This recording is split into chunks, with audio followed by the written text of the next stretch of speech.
Welcome back for another episode of the Sports Playbook, where I will give you a breakdown of what's been happening in the world of sport over the last 7 days. You're joined by your host, D Moz. In today's show, we'll be talking about the key stories in cricket, NRL, basketball, football, Olympics, and athletics.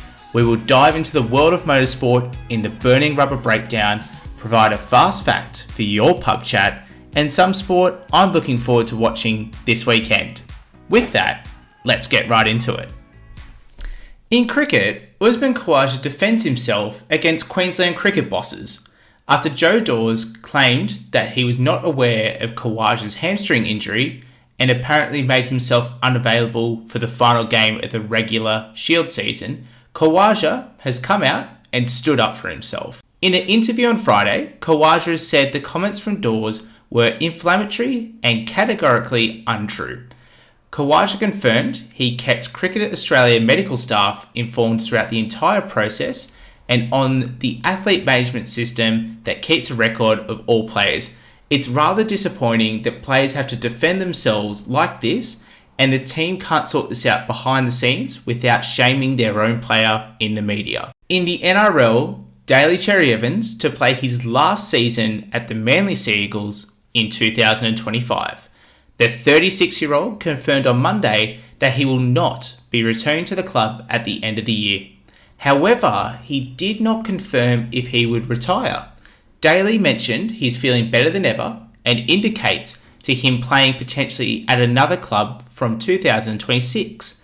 We haven't seen Daly play at another club except Manly since his debut back in 2011. He almost signed with the Gold Coast Titans back in 2014 before making a stunning backflip, signing a 10-year deal with Manly. In rather bizarre circumstances though, you had Daly speaking on Channel 9's show 100% Footy, confirming the above, but back on NRL 360, the journalists were speaking directly with Manly management who were offering Daly a 2-year extension deal live on national TV. Rather bizarre scenes there, but Daly Cherry-Evans will not be back at Manly from next year. Nathan Cleary and Jerome Hughes injured in an awkward collision. In the grand final rematch, early in the first half, both halfbacks tangled off the ball. For Cleary, he left the field and did not return to action after being ruled out with a Category 1 HIA, which is a head knock. He will miss the round 4 match against the South Sydney Rabbitohs. For Jerome Hughes, it's been confirmed he will miss up to 3 weeks with a broken hand also from that same collision. It wasn't the only injury in this match though, with Nick Meaney fracturing his jaw after a collision with teammate Nelson Asafa-Solomona. The Storm went on to win 30-24, but Penrith pushed them all the way in an impressive display without their number 7. In basketball, the Illawarra Hawks have won their first championship since 2001. In front of a sold-out arena in Wollongong, the Hawks took Melbourne United into Game 5 and came off eventual winners 114-104. Melbourne United led by as much as 10 in the first quarter, but the Hawks plugged away at this gap. In a remarkable display of sportsmanship, Matthew Dellavedova from Melbourne United was presented as Championship Series MVP, only for him to immediately hand the trophy over to Illawarra Hawks guard Will Hickey. Well done, Matthew. In football, the Socceroos defeat Indonesia 5-1 to edge closer to World Cup qualification. On the night Matt Ryan became the third most capped Socceroo of all time, they defeated Indonesia in Sydney to remain second in their qualification group. Their top 2 nations from the third round will secure qualification into the World Cup for 2026.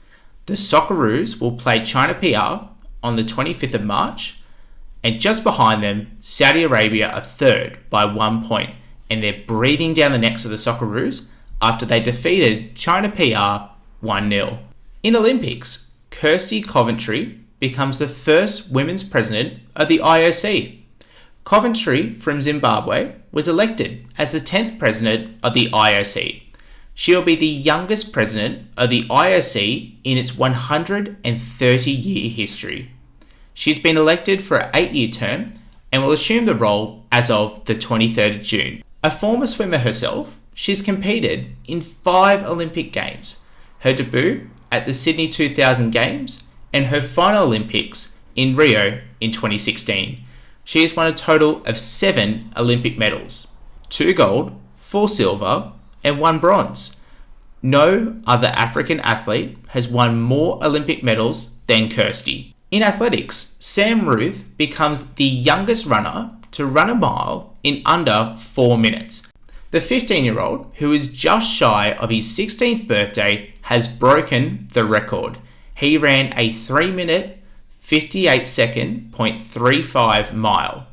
A mile, for those that don't know, is 1.6 kilometres, which is an amazing feat, and well done to Sam Ruth from New Zealand. And with that, we will take a short break and after get into the week that was in motorsport with the Burning Rubber Breakdown.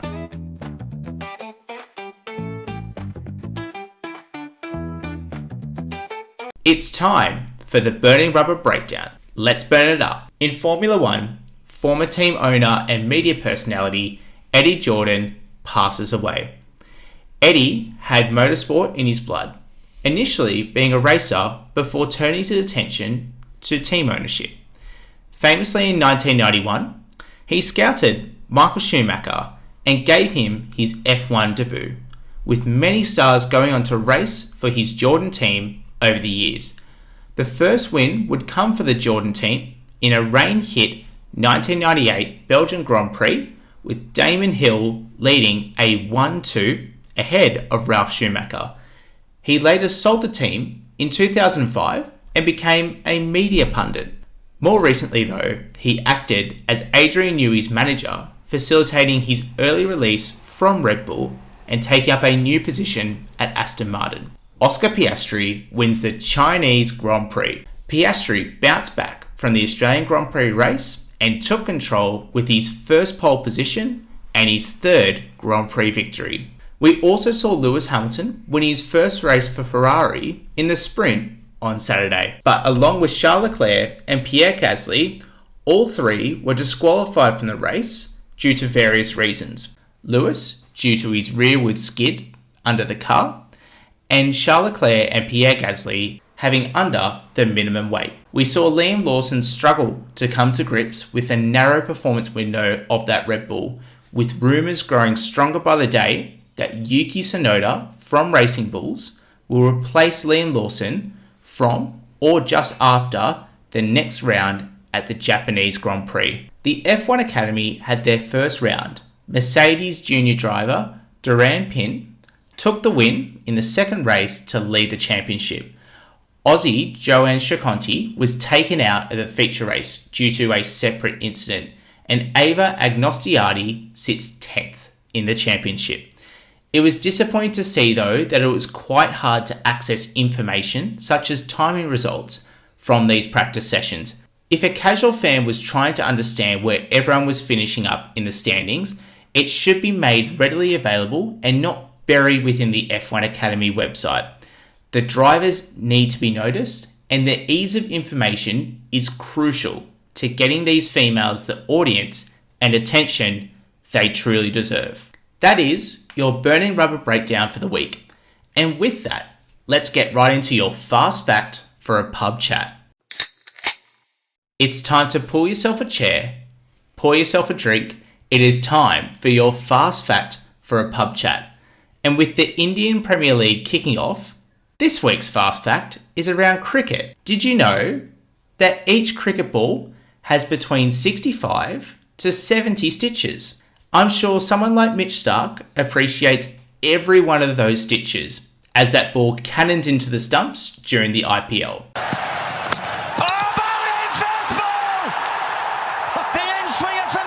That is your fast fact for a pub chat. And with that, here are the 3 games I'm looking forward to this week. In the AFL, Brisbane played Geelong in the opening round rematch. This game was postponed due to Cyclone Alfred.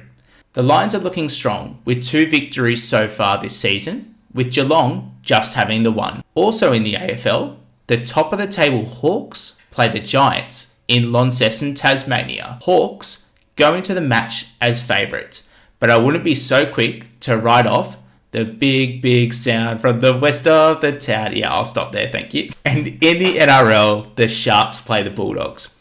Whilst the Bulldogs are without a couple of their stars, including Matt Burton, Viliami Kikau, and Jacob Carraz, Toby Sexton stood up in last week's game and he had the most kick meters during a NRL match with over 1,000. That's an incredible effort. For the Sharks, they are sitting second at the moment, and I'm sure they will want to continue this momentum heading into the early rounds of the competition. Actually, scrap that. One of the sports I'm looking forward to watching this weekend is the Hong Kong Sevens for rugby union.